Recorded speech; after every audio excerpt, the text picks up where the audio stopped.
While an insignificant photo of cars just parked in a stadium lot, the backstory behind the photo is devastating. The parking lot shown is of Giants Stadium's commuter lot outside of New York City. People would often park here and take public transportation into the heart of NYC to avoid the traffic and higher prices to park. This is a common commute, but what's different about this photo is that it was taken after the 9/11 terrorist attacks. These are likely the vehicles of the victims in those attacks, a sitting reminder of that fateful day. Giants Vice President John Mara had said, quote, "I just remember seeing those cars there every day, especially those days immediately after, because people weren't going to work those first few days. It was obvious to me that those had belonged to the people working down there," end quote.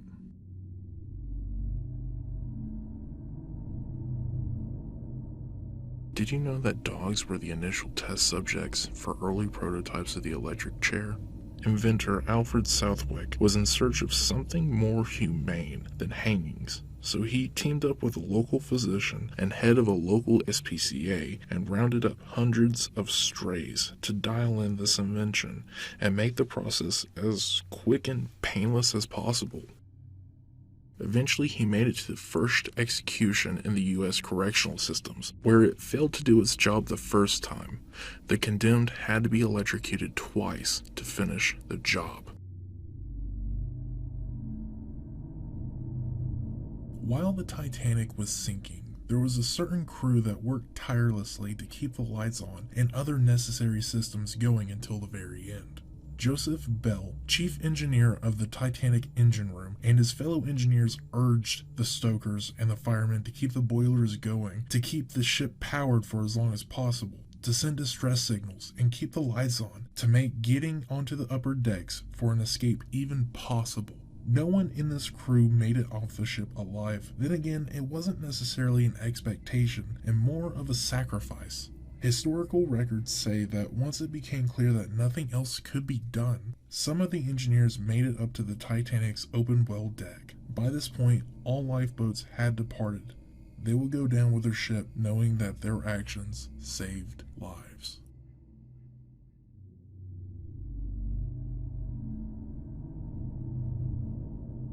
It's amazing how something as small as an O-ring can make a disastrous mark on history. The Space Shuttle Challenger was set to take off on January 28, 1986, and was set to deploy a communications satellite. What got this mission more attention than usual was the fact that a teacher by the name of Krista McAuliffe would be joining the crew. Many schools across the nation tuned in to watch their fellow teacher go into space. The shuttle took off, destined for the sky. 73 seconds into the launch, millions watched as the Challenger fell apart in a massive explosion 46,000 feet in the air. All 7 on board lost their lives, and the cause of the accident was determined to be an O-ring that failed to seal during the cold temperatures in the morning.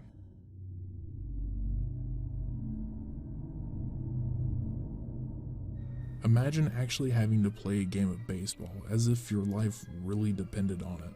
Well, this group of inmates did just that in 1911. The Wyoming State Penitentiary All-Stars was made up of felons, some convicted of heinous crimes such as murder, but they were awarded a stay of execution if they kept winning. They went on to wipe the floor with the teams that they played, knowing exactly what was on the line. But after the 4th game, allegations of illegal gambling and bets were being made that shut the whole program down.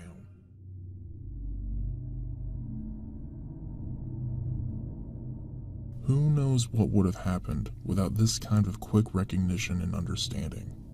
An Ohio woman called 911 to report a domestic assault, but she had to be secretive about it, fearing that her and her mother's situation would get much worse. She called acting as if she was ordering a pizza. Dispatcher Tim Tanique obviously questioned, but quickly realized what was going on. Oregon 911. I would like to order a pizza. You called 911 to order a pizza? Yeah. This is the wrong number to call for a pizza. No, you're not. I'm getting you now. Is the other guy still there? Yep. I need a large pizza. 57-year-old Samuel Ray Lopez was arrested on a domestic violence charge. Police Chief Mike Navarre had said, quote, "We have no way of knowing what would have happened if she didn't get through," end quote. He later said that he would use this clip to train future dispatchers.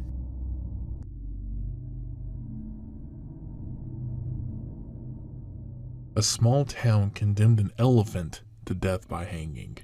Mary the elephant was a 5-ton Asian elephant that performed in a traveling circus, being touted as the largest land animal on Earth. She was the centerpiece of the circus and would be front and center in their parades and events. While at a stop in northeast Tennessee, she threw her handler off of her and trampled him to death. Chants grew from the onlookers, calling for the execution of the elephant. Protests erupted, and towns slated for the circus's next stop weren't going to allow the show to go on if Mary was in attendance. The decision was made to have Mary the elephant hanged for her crimes. With Mary's fate sealed, she was loaded onto a rail car and sent to nearby Erwin, Tennessee. Erwin was chosen because the rail yard in town was able to get a crane big enough to hoist the elephant into the air. Over 2,500 people were in attendance for this very unusual public hanging. She was hoisted into the air by the neck with a crane between 4 and 5 o'clock in the afternoon. The first attempt was unsuccessful as the chain snapped. This drop broke Mary's hip in the process. The second attempt finally ended the elephant's life after she was in the air for nearly half an hour. With nowhere else to take her, Mary's body was buried beside the railroad tracks where she was hanged.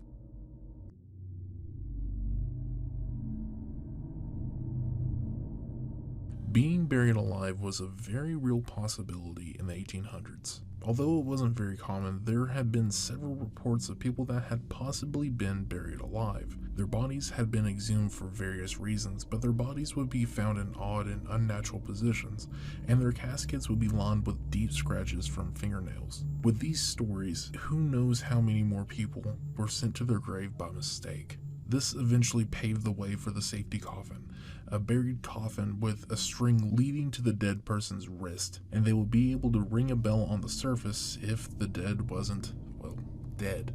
The ringing would alert the night watchman, and they would be able to possibly pull them from their untimely grave. Unfortunately, the safety coffin has never been reported to save any lives, and it was gone as quickly as it came. It's the Most Wonderful Time of the Year by Andy Williams is synonymous with Christmas, but there is one line in the song that leaves many scratching their heads. There'll be scary ghost stories and tales of the Now, why ghost stories? Well, this is in reference to pagan tradition, and these were stories of gods and monsters that were used to explain the longer nights during the winter. The scary ghost stories continued into the Victorian era, when A Christmas Carol from Charles Dickens brought another scary ghost story into the limelight. But going into the early 1900s, the tellings of ghost stories in Christmas just wasn't as popular, and it's turned into the unusual saying that we hear in this classic Christmas song.